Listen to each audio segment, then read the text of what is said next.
to Pigskin Frenzy on this wonderful Tuesday afternoon. Thank you for joining us. I'm Joel Norris, and whether you're watching on YouTube, listening on Spotify, listening on Podbean, a big thank you for taking some time out of your Tuesday to just sit back, watch, and listen to some college football coverage presented by me. Now, if you're watching on YouTube, please subscribe to the channel, like each episode, and leave comments down below. If you're listening on Podbean, Spotify, and now officially Apple. We are now on Apple Podcasts, folks. So if you're listening on Apple as well, follow on all those platforms and share around with others as well. We have X, Instagram, and Facebook. All you got to do is type in Pigskin Frenzy, follow, like the pages there. You'll get episode updates. You'll get news and highlights from across college and NFL football. You'll get trivia questions on Instagram stories. Go and answer today's, as well as all things up to date for Pigskin Frenzy. College football day today, week 5 was wild. It was full of, triumph, class act, as you can tell from the Notre Dame and Duke game. That was a very classy ending from Notre Dame there. Offensive firepower showcase. We're going to get to that in a minute, as well as some questions on, one side of the ball, defense in particular. So, we're going to get to all that. Week 5 recap was filled with some fun and interesting games. Like I said, full of offensive firepower. Points were scored in the LSU Ole Miss game. We're going to talk about that one in a minute.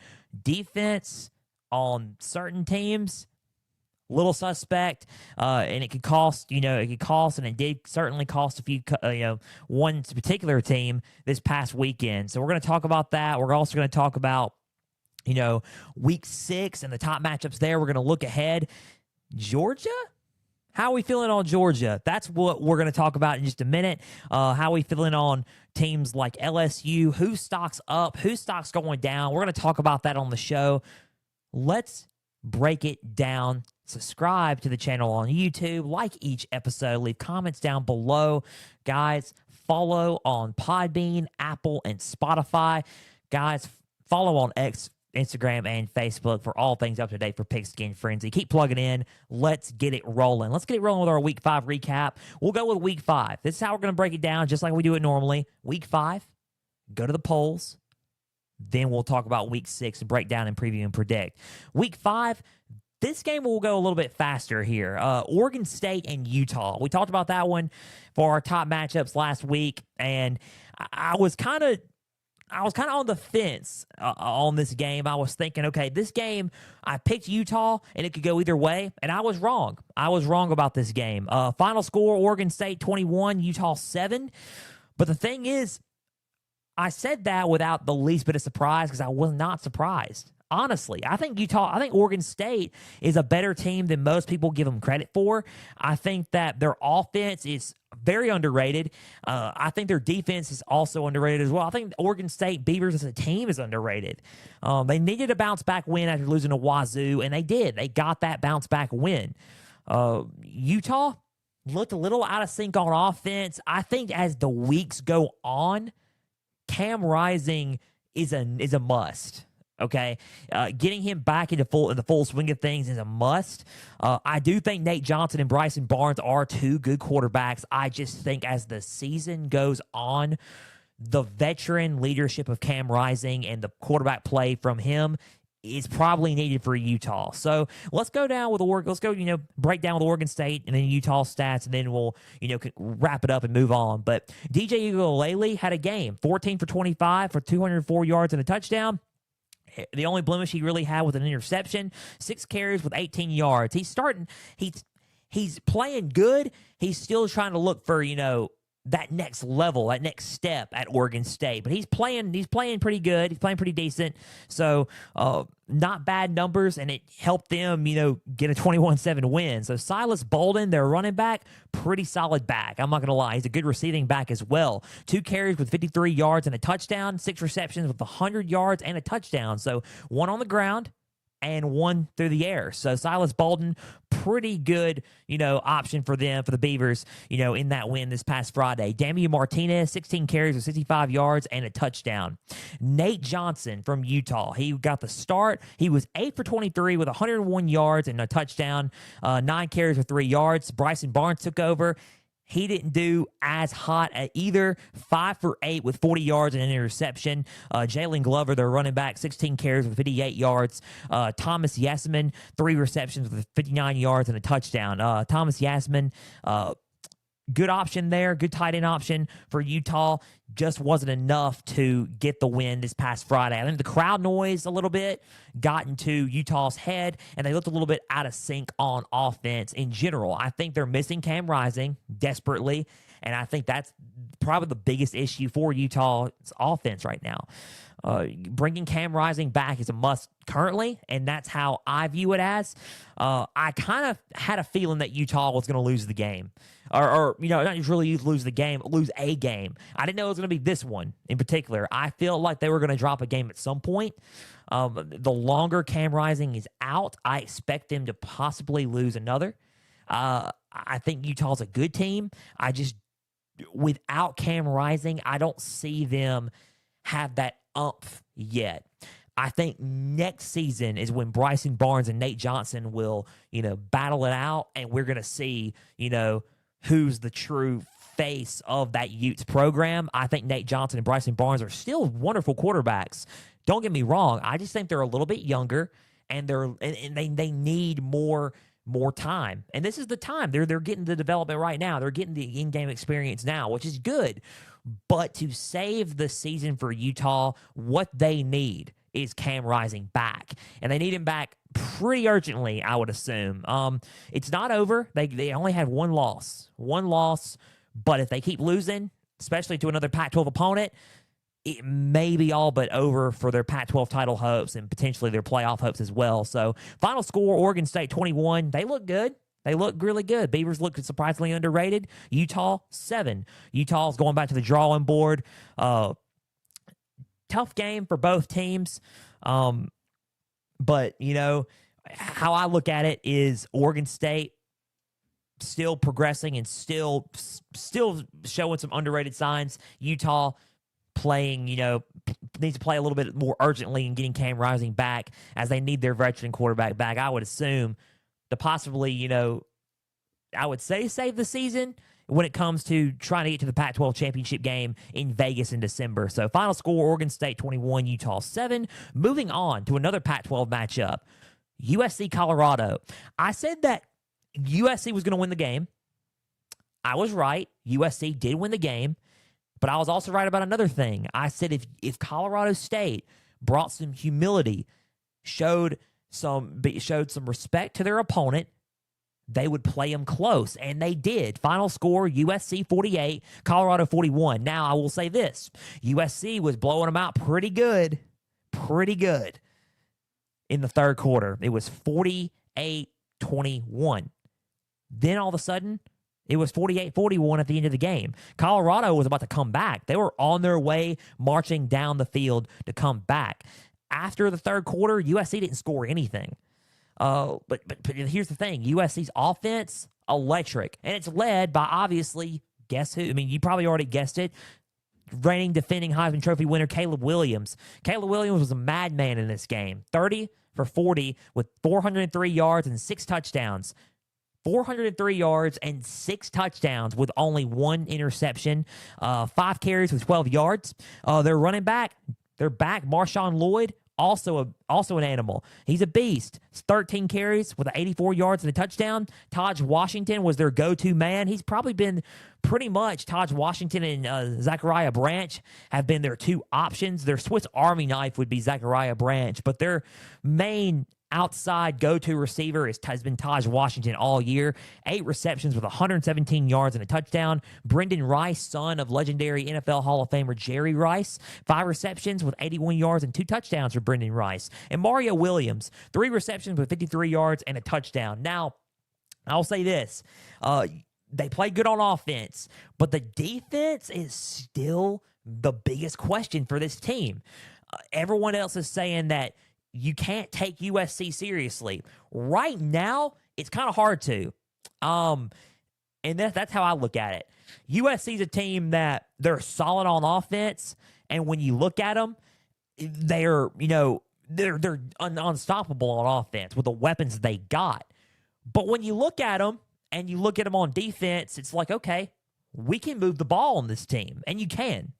And this is where my defensive topic comes in. I said defense, That's what I'm mentioning. This is just the first team, by the way. I'm not even close to being done with the topic of defense in this episode of Pigskin Frenzy. USC looks great on offense, still a little suspect on defense. It's kind of hard to say if they're going to win it or not because their schedule from here on out look a little tough. They got Notre Dame in a couple of weeks. They have Oregon coming to town on the 11th. They got Washington later in the season. They got UCLA. They got some ball games, man. They got Utah coming in. They got a lot of games coming in. USC's got a pretty tough schedule. And those teams are not bad. You think that they're playing Arizona State close, but you're looking at them and you're like, oh, shoot, So, sorry, I was trying to get my pen. I guess I'll just have to get another one to take notes on. So, anyway, sorry for the interruption. Back to the show. USC, when you look at them, great on offense, defense, kind of just, suspect. Still, it's been that way since last year. It's what cost them games last year. They probably should have gone to the playoff last year, if you want to be really, really truthful. Should have beaten Utah in the Pac-12 championship game, but Utah had other plans. Utah looked solid in that Pac-12 title game, and USC ended up going to the Cotton Bowl. They lost the Cotton Bowl as well.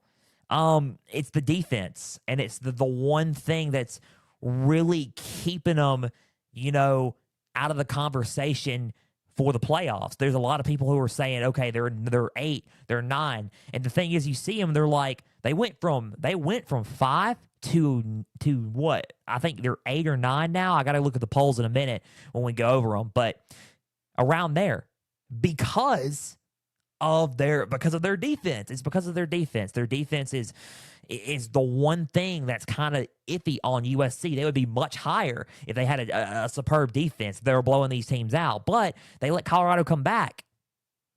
They lost. Colorado lost. They beat Colorado, but they let them come back. The defense is just kind of hearsay, right? And that's the whole big thing about USC. They look good on offense. Let's go with Colorado. Shadur Sanders, 30 for 45 with 371 yards and 4 touchdowns. And he had 1 interception. That was the only thing. 14 carries for 50 yards and a touchdown on the ground as well. Anthony Hankerson, 16 carries with 74 yards and a touchdown. Dylan Edwards, 12 carries with 44 yards. Jimmy Horn Jr., 7 receptions with 84 yards and 2 touchdowns. 1 carry with 19 yards. Michael Harrison, 6 receptions with 44 yards and a touchdown. Amarian Miller was the truth in this game, ladies and gentlemen. He was the go-to man for Shador. 7 receptions with 196 yards and a touchdown. He was open all over the field. They couldn't get him. They couldn't stop him. They couldn't cover him. USC still won. They outscored him, but Amarian Miller was the truth. He helped almost lead him down to a comeback. Colorado's defense played well, actually. I like Colorado's defense. I think they did play good on defense. There were some key players. Des Moines Kennedy from Alabama, the Alabama transfer. He played pretty good. A lot of guys on defense played well for the Buffaloes, and I think that they got some much needed stops and takeaways in hopes of a comeback. But here's the thing that led them to not come back, and that was the run. They kept running the ball at the very end. Time management was on their side. Clock kept going, and they kept running the ball for some reason. I was questioning that. I was sitting here and saying to myself, I was like, why? Oh, why are you running the ball when you have a few seconds left, or going down to a few seconds, like under a minute left, and you're still running the ball, right? You gotta try to tie this game up, right? They didn't tie it up. They ran out of time, and then they got stopped. So then you're thinking, okay, they kept running the ball, then they got stopped. and it was over. Very odd, very questionable, I would say. They didn't get it. They got stopped. USC ends up winning the game 48-41, but Colorado is on the brink of coming. They're coming. They are. They're on the brink of, that next step. Is that next step going to be now? Probably not. But that next step could be next season. It could be in the next couple of years. I think Colorado is going to be a team to, be feared and, not to be messed with. Colorado's looking good. I think they're on the verge. They just give them some time. It's not going to it's not a, listen, rebuilding teams are usually not a overnight success story. It's not. I honestly said during the offseason that Colorado was probably going to drop a couple of games. They did. I said Oregon was probably going to be one of them. They dropped to Oregon. I said USC was going to be one of them. They dropped to USC. It's just right now SC and Oregon are the two teams right now that are ready in the Pac-12 along with Washington. Colorado is out on the outside looking in. They're good, but they're not there to take that step yet. That's okay, but they will be. In the Big 12, they will be. So, final score, 48-41, USC. Close game with Colorado. Colorado will be ready. USC, they look good. Defense is still suspect. They need to I would probably suggest trying my hardest to clean up the defense. I don't know. I'm being a dead horse with it, almost. You got to clean up the defense, and that's the biggest thing right now for USC. Final score 48-41. USC defeats Colorado. Moving on. Notre Dame Duke. You're probably thinking, wait, you're going out of order. Last week it was Ole Miss, LSU, Notre Dame, Duke. I'll get to Ole Miss and LSU because I have a few comments on that. Notre Dame and Duke, let's go through it with it quickly. Notre Dame defeats Duke 21-14. I said it was going to be a close game, and it was. It was a very close game. I think that Duke is a team that will still give teams fits. I really do. I think they're still in it. One-loss team. But the injury, and I'll have to update you on that. Riley Leonard did hurt his ankle at the end of the game. I hope he is okay. Prayers and thoughts and prayers are with him. He did hurt his ankle, so we'll have to update you and get updates as, fast as we can for it. But final score 21-14. Notre Dame beats Duke. Sam Hartman, he played good. He wasn't, a lethal assassin or anything, but he played good. 15 for 30 with 222 yards. Audric Estime, I said that you needed to have Audric Estime back in the run game and seeing what he can do. He did, man. He did pretty good. 18 carries with 81 yards and 2 touchdowns, and one of those 2 touchdowns was the go-ahead game-winning touchdown for Notre Dame. So Audric Estime, it's his time, right? Estimate time, right? Mitchell Evans, 6 receptions with 134 yards. They are tight end. DJ Brown and Howard Cross III were the 2 guys that made the most impacts on their defense. Notre Dame's defense looks solid. Obviously, Marcus Freeman's a defensive-minded coach. Good, strong defensive stands, to close out this tough win in Durham, man. It was good on Notre Dame. They look good. They look like a team that could potentially sneak into the playoffs. They can't lose another game. They cannot lose another game, but they look like a team that will potentially could potentially sneak into the playoffs. Let's go with Duke here for a second. Riley Leonard, 12 for 27 with 134 yards and a touchdown with only 1 interception, 18 carries with 88 yards. Jaquez Moore, 7 carries with 51 yards. Jordan Waters, their other running back, 13 carries with 45 yards and a touchdown. And Jordan Moore, their receiver, 4 receptions with 67 yards and a touchdown. Trey Freeman and Jeremiah Lewis were probably the main impacts for the Blue Devils on defense. They look good on defense as well. This was a good overall game for both teams.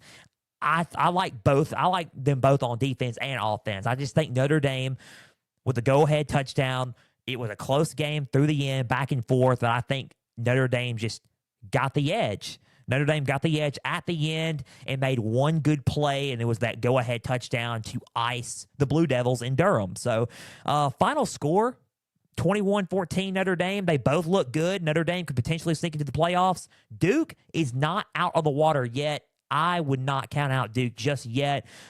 Good game for both teams. Riley Leonard did hurt his ankle. I'll have to update you on that. By the way, the class act I was mentioning happened in this game.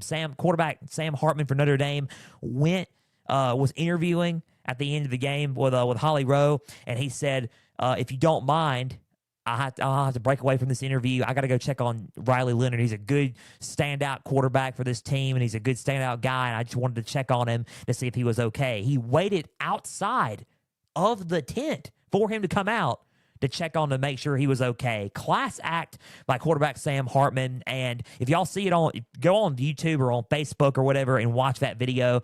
It was pretty impressive. I liked seeing that video. I loved it. Class act, Sam Hartman is. He really is for Notre Dame. 21-14, Notre Dame beats Duke and routes them there. Both teams looking pretty solid. So moving on, last before we move on to our, the polls and go on to our week 6 preview and predictions. Ole Miss, LSU. Let me go on and tell you something. Fireworks. That's all I got to say. Describe it. Fireworks. I said LSU was going to beat Ole Miss 38-35. Field goal win. I was wrong about the whole complexion of this game. Fireworks. Ole Miss defeats LSU 55-49, thus ending the potential playoff hopes for the LSU Tigers. 55-49, Ole Miss defeats LSU. Let's talk about offense, and we're going to go with defense. Jackson Dart, 26 for 39 with 389 yards and 4 touchdowns, 7 carries with 50 yards and with 1 touchdown. 5 total touchdowns for Jackson Dart. He looked solid against this LSU defense. Quinshon Judkins had the best game all season so far. 33 carries with 177 yards and a touchdown, 1 reception with 4 yards and a touchdown. The real Quinshon Judkins has arrived. Ulysses Bentley, sorry, my words. Ulysses Bentley, the 4th, 9 carries with 90 yards and a touchdown. Trey Harris, those receivers were absolute dynamite for this Rebels offense. 8 receptions with 153 yards and a touchdown. Jordan Watkins, 5 receptions with 103 yards and a touchdown. Dayton Wade, 7 receptions with 64 yards and a touchdown. And that rounds up the Ole Miss stats for offense. Their defense made a couple of good stops. I'm going to move on to the defense here in a minute. Let's go with LSU's offense because this was an offensive showcase. Jaden Daniels deserves to be in the running for the Heisman Trophy after this, but Willie, probably not because of the losses, and I'll get to that in a minute. 27 for 36 with 414 yards and 4 touchdowns. 15 carries with 99 yards and a touchdown. 5 total touchdowns with 414 yards through the air. Wow.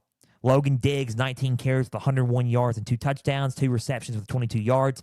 Brian Thomas Jr., the man who the past couple of seasons was thinking, okay, can we get something going with him? Can we get something going with Brian Thomas? This year has been the year that Brian Thomas Jr. has shown out and broke out for this team finally. He has had a season so far, along with Malik Neighbors. 8 receptions with 124 yards and 3 touchdowns for Brian Thomas. 8 receptions with 102 yards for Malik Neighbors. Kyron Lacey, 2 receptions with 51 yards and a touchdown. Mason Taylor, 5 receptions with 61 yards. Total of 1,343 yards of offense from both teams. Ole Miss had 706 yards. LSU had 637 yards. Offense showcase. Both teams. Now, let's break down the differences. While Ole Miss allowed these yards, defense was pretty abysmal. Yeah, it was like, defense didn't look too hot for Ole Miss, but they had a couple of stops when it counted. LSU allowed all those yards, but did not stop them whatsoever. Ole Miss had 11 penalties. LSU had 6. You would think Ole Miss had 11 penalties. But LSU committed those penalties when it shouldn't have. You're getting the trend. You're getting the trend. Now, LSU committed penalties when they shouldn't have. What I mean by that is false starts when they're trying and they're close to the end zone to potentially win a 1-point game. Right? False starts. Another false start, delay a game. Penalties like that you didn't have all game. you start getting them at the end when you're trying to win. Not only that, their defense. Now, LSU has been known to have pretty solid defense throughout my years of growing up, in history, right? Historically, phenomenal defenses. In the program's history, it was the worst performance on defense in program history. Statistically, on paper, it is. And when you look at them, it's like, oh no, because they got talent. They got the talent. They got Harold Perkins Jr., an animal. They got Whit Weeks, the true freshman sensation who's coming into his own. They got Ovi Ovahono, Omar Spates. They have Mason Smith, an All-American D lineman, Mekhi Wingo. They got a lot of those guys, man. They have talent on that defensive front, and they have talent in the linebacker spot. The defensive backs are the key to this. And I said this last week, receivers versus secondary. The secondary lost. Point blank, they lost. They couldn't cover their receivers. They're transfer receivers, and they're good. That's fine. But they're young. They're very, very young, and that is a big part of this. They're young, and not only that, the defensive game plan wasn't there. They played zone a lot, and when I say played zone, they played zone a lot.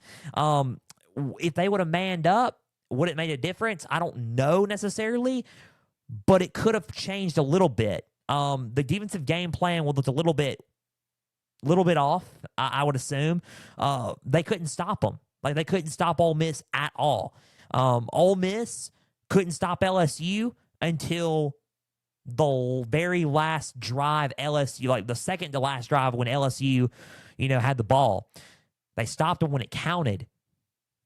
So Ole Miss wins when they stopped them when it counted. Final score, Ole Miss 55, LSU 49. What does this mean?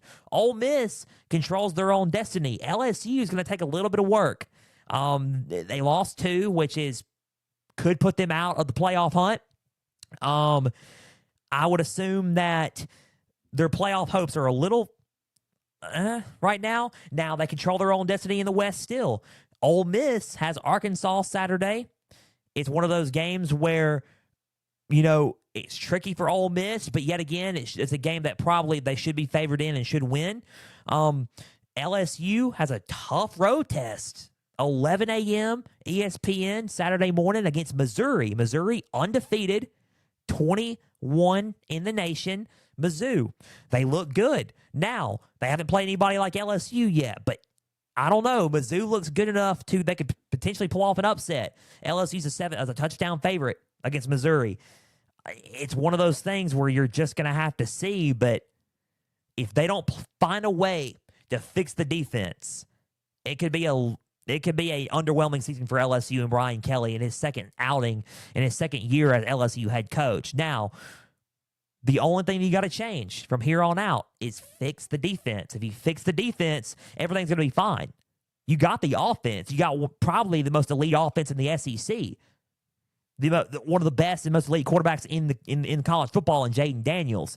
You have, 2 solid receivers who are going off this season. You have, you're finally starting to get into rhythm running the ball with Logan Diggs. You have the pieces on offense. You just got to figure out the game plan on defense. You got the pieces on defense, which is a head start. You got a Harold Perkins and a Mason Smith and a Whit Weeks, like freshman Omar Spates. You got Mekhi Wingo. You got those guys and those pieces. You just got to put the game plan together, and you got to coach them up. It wasn't good Saturday, but you can rebound. There's still room for improvement. There's still room to rebound. It's not over yet for either team, but if this happens against Mizzou, you start to shrug about everything. So final score, Ole Miss 55, LSU 49. LSU back to the drawing board. Ole Miss bounces back after a loss against Alabama, and they look good.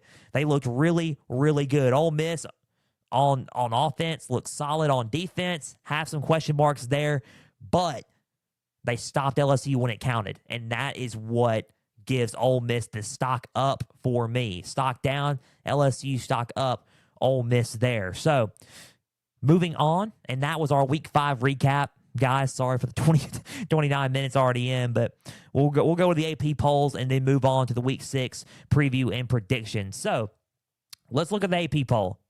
Obviously, number 1, Georgia. You're probably thinking, why are they number 1? I'm also thinking why they're number 1. And that's not trying to hate or, on Georgia.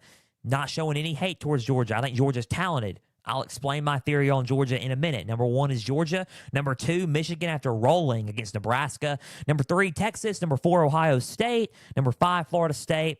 Number 6, Penn State. Florida State was by the way. That's why they're number 5. Penn State kind of looks slow against Northwestern, but then they got the hang. They routed them. They got the hang of it. Number 6, they remain there. Washington remains at 7. 7 through 1 is the same. Oregon moves up to 8, and USC moves down to 9. They flip-flop. Oregon at 8, USC at 9. Notre Dame at 10 after winning against Duke. Alabama at 11 after beating Mississippi State. They look good. They look good, especially in the ground game. Number 12, OU to set up a big-time showdown with number 3, Texas. The Red River Rivalry is this Saturday. Washington State at 13. Wazoo with Cameron Ward and Jake Dickert as their head coach. They are doing good, man. The Cougars are doing well in the Pac-12. Underrated team there. Number 14, North Carolina. They're still undefeated. Oregon State at 15. They rise up 4 spots after beating Utah. Ole Miss back where they were when they played Alabama at number 16, around 16 to 15 spots. They, after defeating LSU this past Saturday, number 17, Miami, they move up. Utah at 18, they drop 8 spots. They were at 10, now they're at 18. Duke only drops 2 spots. They go from 17 to 19. And I wouldn't drop Duke too far because Duke played well. They played well. It was just one play. In that game, it only took one play for Notre Dame to score. So it was just one play, right? One play, and then they lost. I wouldn't drop Duke too far at all. Duke's still in it, but by no means. Now, if they start losing consistently, then we'll start talking. But Duke looks fine. Kentucky, hello to Kentucky, by the way. At 20, they dominated Florida this past Saturday morning, and they looked really well doing it. They're headed for a showdown in Athens against the number 1 ranked Georgia Bulldogs. Number 21, Mizzou, and they are headed for a true home test against LSU coming in. Number 21, Missouri. Number 22, Tennessee. They drop 1 spot. Number 23, LSU. Tennessee, by the way, defeated South Carolina in a revenge game, but they still drop 1 spot. Kentucky and Mizzou just look too good right now. LSU at 10, LSU at 23. They dropped 10 spots. They went from 13 to 23 after a heartbreaking defeat to Ole Miss. Fresno State at 24. 5-0. Fresno State looks solid. They look good in the Mountain West. And Louisville at number 25 after defeating NC State this past Friday night. They look solid as well. Jack Plummer, let's see what he does against Notre Dame this Saturday. It's at home game for Louisville. Tough game for Notre Dame and tough game for Louisville. That game will be close. We'll see, and we'll talk about it in just a little bit. That was the AP poll top 25. Let's talk about Georgia really quick. You know what? No. Let's do this. Let's go over week 6, and then I will end the show talking about Georgia. Okay, week 6 preview and predictions. Let's start it then. I'm going mid-show, just going improv, changing my mind here. Let's talk about the week 6 preview and predictions. Let's break down these games and just preview and predict. I'll give you my winners. We'll talk about Georgia in the end because that's where I'm headed. So, week 6, top matchups, starting with the Red River Rivalry. Obviously, I got to pick this game. Oklahoma and Texas. The keys to the game. Can Oklahoma's secondary contain Texas's wide receivers? The key secondary, you got Justin Harrington and Billy Bowman Jr., who have been solid for the Oklahoma Sooners. And then for the wide receiver for Texas, you got Xavier Worthy and A.D. Mitchell, the Georgia transfer. Solid receivers, some of the best group of receivers in college football, and some of the most underrated young talented defensive backs in college football at Oklahoma. Brent Venables bringing this team to life. They're 5-0. They've already won their season total last year. or about to win their season total last year. OU looks good. They may end up, win or lose this game, may end up winning or may end up going to the Big 12 title game in December. OU, Texas. This is great, guys. This is great. Red River Rivalry, undefeated, both teams. Can Oklahoma's secondary contain Texas' wide receivers? That is a big key for Oklahoma in this game for them to win. Now, Texas is key. Quinn Ewers keeps playing lights out and keeps playing the way he's playing, especially like he did against Alabama in Tuscaloosa. Now, Texas is key. Oklahoma's key. Who do I have winning this game? I have Texas winning this game. I think Texas wins it. I think it's going to be close. I think Texas is going to get tested. It's not going to be a 40-14 game like last week for Texas. It's going to be a close game. OU's on fire. Dylan Gabriel's playing lights out. But I think it's going to be a close game, back and forth until the end. I think 56 Texas, 49 Oklahoma. High-scoring affair.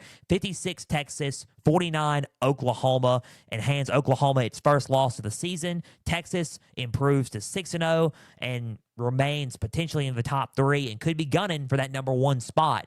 Texas beats Oklahoma 56-49 this Saturday. Notre Dame at Louisville is up next. Close game. You're thinking, you're picking Notre Dame and Louisville? Yeah, dude, I am. I mean, Louisville looks pretty good. They look tough. But here comes Notre Dame. Here comes the Irish.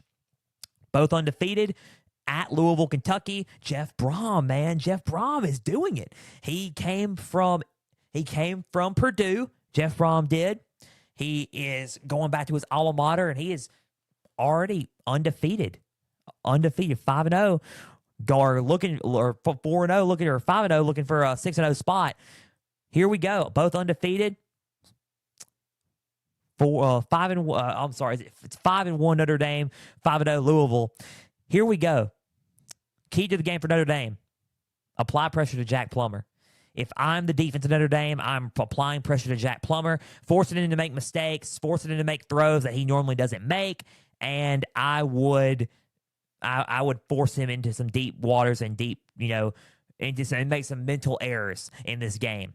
On the flip side of that, if I'm Louisville to win this game, here's their key. Their defense limits Audric Estime and Sam Hartman. You limit that duo. If you limit them, everything should fall into place for y'all. I think it's going to be a defensive battle between both teams. I think it's going to be a lower scoring game. I really do. Who do I have winning? Notre Dame. I got Notre Dame beating Louisville. I think it's going to be close. Low scoring, but Notre Dame walks away with this one in the end. They win by a score of 17-10. Notre Dame 17, Louisville 10, and I think it's going to be a hard affair there between both two teams. Notre Dame pulls away at the end, 17-10, similar to the Duke game. They beat Louisville 17-10. Give me the Irish beating Louisville and moving up to 6-1, with Louisville dropping to 5-1. Okay, so here we go. Alabama A&M. 2 more games. Alabama A&M. CBS 2:30 kick. You're thinking, here we go. Everyone picks Alabama and A&M. I got to pick Alabama A&M game. And when they play each other all the time, it's a game that you got to try to preview and predict, right? Alabama at Texas A&M. Key number 1 for Texas A&M, you don't have Connor Wingman. You don't. You got Max Johnson, though. He did pretty well against Arkansas. Okay, he did pretty well against Arkansas in Dallas. So here's what we do here. For Texas A&M, you got to bring out unexpected plays and tricks against Alabama's defense, because that Alabama defense looks a little similar to the Alabama defense of old. They looked a little bit similar to the defensive of old of Alabama, and that means Alabama locks down a lot on defense. So you got to bring out unexpected plays and tricks against this defense. They're tough. They got a lot of talent on that defense and especially in the secondary spot. So I would bring some new looks and new tricks to try to confuse them a little bit and shake them off balance. I think that's the best key for A&M to win this ball game. Alabama's key is to keep feeding Jace McClellan. That's pretty simple. I said that I said that against Ole Miss. Establish the run game and go out to the basics. Keep using the basics. If it ain't broke, don't fix it. That's the saying, right? If it ain't broke, don't fix it. I wouldn't fix it. There's nothing to fix there. Let Alabama and their running backs run and just feed Jason McClellan the rock. Bama run the ball. A&M needs to just do some trick plays and do some unexpected looks to confuse that defense. Who do I have winning this ball game? Close game. Probably until midway through the fourth. I think Bama pulls away in midway through the fourth and ends it. I think Alabama beats A&M. They kind of get that grip on the West a little bit by defeating A&M. A&M gets their first SEC loss, by the way, against Alabama by a score of 35-28. I'll say a touchdown win. 35-28. Alabama 35, Texas A&M 28. Bama wins it on the road, and I say they pull it out by just running the ball. Keeping it simple, doing what Alabama did back in 2011 and 2012 in the early dynasty days of Bama, and that's just run the rock. So 35-28, Alabama, they pull away and they defeat Texas A&M. Last game, Kentucky at Georgia, and that's where I'm going with this. Talk about the Georgia Bulldogs. Kentucky at Georgia. Keys to the game here. Both undefeated, by the way. Both 5-0 heading into this matchup. 5-0. We are ready, man. We are ready for this one. Kentucky 20, Georgia 1, both undefeated. Something's got to give. Kentucky, East Division game, by the way, guys. Kentucky's key, Devin Leary needs to establish dominance in the passing game over Carson Beck. I think if he establishes dominance, I think Kentucky may have a shot here. Now, you got Ray Davis, the Vanderbilt transfer, who went off, by the way, ladies and gentlemen. If you did not watch that game against Florida, he went off on that defense. He looked solid against Florida. Yes, you're thinking, run the ball with Ray Davis. Absolutely. I'm feeding Ray Davis the rock as well. But you got to have a little bit of balance on offense. And Devin Leary is that guy from the NC State transfer who could bring that balance for Kentucky and for Liam Cohen's offense. So I would establish dominance in the passing game and be like, oh, we didn't expect this at all. I would establish dominance in the passing game from Devin Leary. Now, the Georgia's key to win this game. They come alive. You're thinking, what does that mean? They come alive. The real Georgia shows up. I'll get to that in a minute. Who do I have winning this game? Close ball game. I got Georgia defeating Kentucky. You're thinking, dude, what? Georgia defeating Kentucky? Yes, I do. The way they're playing right now, I do. I have Georgia be defeating Kentucky. Georgia beats Kentucky. I think they win by a score of 38-35. I'll go with that score. 38-35. Georgia 38, Kentucky 35. 3-point win for Georgia, and they beat Kentucky at home, and they send Kentucky back to Lexington with their first loss of the year. Kentucky might finish second or third in the East because they look solid, but Georgia does enough to defeat Kentucky. Now, you're asking about the key. Let's talk about Georgia for a second before we conclude today's episode of Pigskin Frenzy. I keep talking about it. Come alive. What does that mean? I don't know if y'all been noticing Georgia, but they've been sleepwalking. They have been sleepwalking throughout their games. Now, if you look at Georgia, top to bottom, roster's loaded. They have depth, okay? 5-star, they have 4 and 5-star second strings and third strings. They got guys. They got the talent, but they've been sleepwalking through this competition, through this schedule that is a little bit easier than most in college football, and they have been. There's no doubt. There's no doubt, and I'm not trying to call anybody out, but it's the truth. They have been sleepwalking, and it's fact. When you look at them and you think, dude, why are they sleepwalking when they got so much talent? They got Brock Bowers. They got the best tight end in America. They have guys like Dominic Lovett, Ra Thomas from State, Dominic Lovett, the Missouri transfer, Lad McConkey. They got Kendall Milton. They got Javon Bullard on defense. They got a lot of guys and a lot of stout players who will match up with anybody on the field. They have the roster to three-peat. You're thinking, no, they don't. They do. They have the roster to three-peat and go to the playoffs and compete with anybody in that field. But will they, though? It's all a mental thing. They keep sleepwalking through their competition. They are downplaying this. They're downplaying the whole thing, and they have not woken up, if that makes sense. They need to come alive. They need to come alive, or their three-peat quest will end. And it will end in heartbreak. And it could end in heartbreak Saturday if they do not come alive. Now, if they come alive, then the real Georgia shows up. They will win, and they will win out the rest of their schedule. The real Georgia needs to show up. The tough, strong, okay, this is Georgia football. But they're not showing that. They need to prove to people Saturday why they're the number one team in the nation. Because right now, why I said I was surprised that they're number one is they haven't showed that they're number one. Auburn, prime example. The way they played against Auburn, they didn't show that they were the number one team in the country. Michigan showed that they were the number one team in the country, and so did Texas. Georgia is not showing that they're the number one team in the country.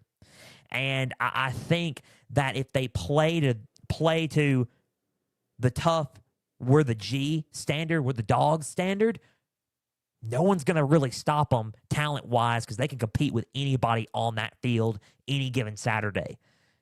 Georgia wins this game. I think it's going to be close, but we have to see something from them that makes us say, okay, Georgia's going to go to the playoff, and they're going to win out the rest of their schedule. Their schedule looks fairly easy, but there's some games on that schedule that they can lose. Could Saturday being one of them, Tennessee being one of them, and Ole Miss being one of them as well. So, and potentially Missouri. If Missouri is promised as advertised, we got to see how Missouri does against LSU this coming up Saturday morning. But I mean, Georgia, you're gonna have to not sleepwalk anymore. It's time. The college football playoff rankings are going to be released in Halloween. We're getting close, so we're going to have to see a Georgia team that does not sleepwalk throughout their schedule. So that just about does it for Pigskin Frenzy. Guys, a big thank you for just taking some time out of your Tuesday to just sit back, watch, and listen to some college football coverage presented by me. Now, if you're watching on YouTube, please subscribe to the channel, like each episode, and leave comments down below. Spotify, Podbean, and Apple Podcasts. If you're listening on there, share around with others and follow on there as well. X, Instagram, and Facebook. All you got to do is type in Pigskin Frenzy, follow and like the page there. You'll get episode updates as well as news and highlights from across college and NFL football. Also, Instagram trivia question stories. Go and answer today's, as well as all things up to date for Pigskin Frenzy. Guys, big thank you again today. We will get down to business Thursday. NFL recap for week 4. We're going to shoot straight into week 5 of the NFL. A lot of stuff happening. Chiefs played a close game against the Jets. We're going to see what happens with the Bengals. They're 1-3. We're going to see what happens there. It's not a good start there. The Ravens have a strong hold in the AFC North. The Jaguars look impressive. We're going to, talk about a lot what's going on in the NFL. For everybody out there, I'm Joel Norris signing off. See you Thursday for a Pigskin Frenzy, NFL edition of Pigskin Frenzy. And for everybody out there, stay the course.